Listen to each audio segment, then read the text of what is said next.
Hi there, I just wanted to give you some feedback on project 3. So in this project, you were supposed to receive input from the user and then perform some calculations and then display. So your structure is very good. The use of your constants is correct. The only thing I would have liked to have seen here, so you were required to have user input. That means don't give the value for city name and don't give the value for pre-tax sales, right? So this should not be here. Instead, you should have some user interactivity. So that means that you should use the statements that accept values from the keyboard. So if I go over to your book, and I'll show you a couple examples here. So in chapter 3, section 3.1 talks about the CIN object. So it's console in. Console is the little black run window that appears when you run your program. It also talks about reading in strings. And strings are right here in section 3.8. Strings are a little different than doubles. So in your code, you were required to do two things. One of them was to read a string for city name and a string because you want to be able to read the space. The second thing is you wanted to be able to read a double. So with a double, you can use the CIN object. And so I want to show you an example in your book, and you can pull this up when you get a moment. But in section 3.1, right here, there's an example program where you declare a variable that's an integer, length, width, and area. And here you ask the user, what is the length of the rectangle? And then the very next statement, you're going to read the length. So the user will see this string, what is the length of the rectangle, in the run window. When CIN begins, then the user will see the flashing cursor, and it will be waiting for the user to enter a value, excuse me, and then press enter.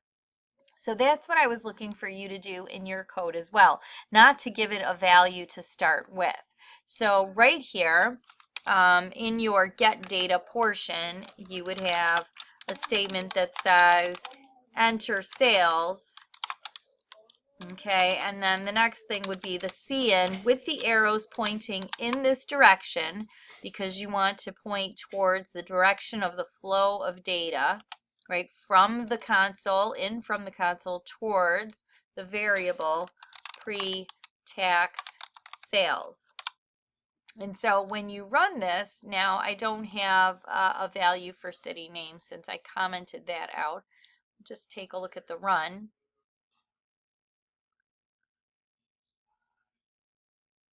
So the user sees this text, enter sales, and there's your flashing cursor waiting for input. So let's say I put in $10,000, so I could put 10,123.00.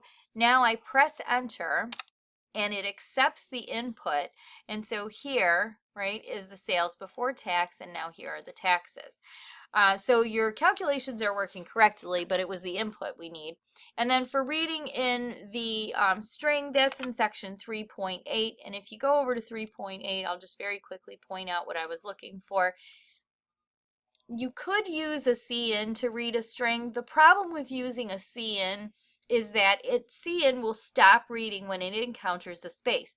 So in this example here, if it were reading name, it would stop after Kate and it wouldn't pick up Smith. That's a problem.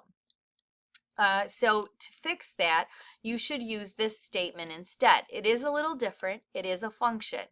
So a get line, the first thing it needs is the task it's performing. It's reading from the console. And then the second thing it needs is the variable name. So in your case, it was city name, I believe. And so that would read the city. The only other feedback I had for you was in your display. I would like to see these aligned. And so you have the strings the same length by setting in some spaces here. So this is all fine, but these change in length. So the way to fix that would be to put a set width in front of it, and a set width will define how many spaces you want pre-tax sales to occupy, right? So it affects the item that immediately follows it. And so pre-tax sales, you know, if I put in $10,000 again, it was 10,000, which is 5 characters long, plus the period, plus the 2 decimal places, that's 8. And you want to give it a couple of leading spaces, so maybe 10, right? So 10 would be more than enough. And to create what looks like a column is you would want to do this exact same thing over and over again. So do it here for state tax. Oops. Do that again. And then again, you want to do it for county tax. You're going to want to do it for all of them.